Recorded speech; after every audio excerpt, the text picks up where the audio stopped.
Ito ang Las Piñas Parañaque Wetland Park, ang last coastal frontier ng Metro Manila.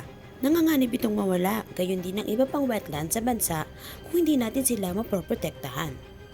And to save them, let's be a wetland hero. Don't worry, hindi mo kailangan ng superpowers para magawa ito.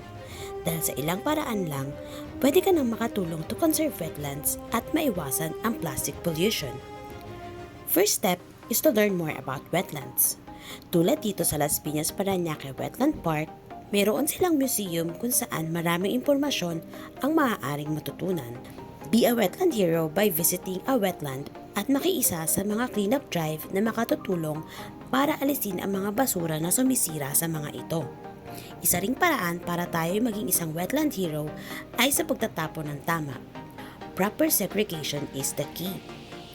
Pero mas maganda na iwasang magkaroon ng basura lalo na ang mga non-biodegradable tulad ng plastics. Kaya to be a wetland hero, stop using single-use plastics. And last but not the least, i-share natin sa iba ang mga impormasyong tulad nito para mas marami pa ang maging wetland heroes.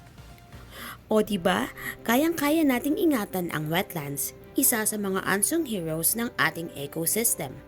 Dahil a wetland we treasure, a future we ensure.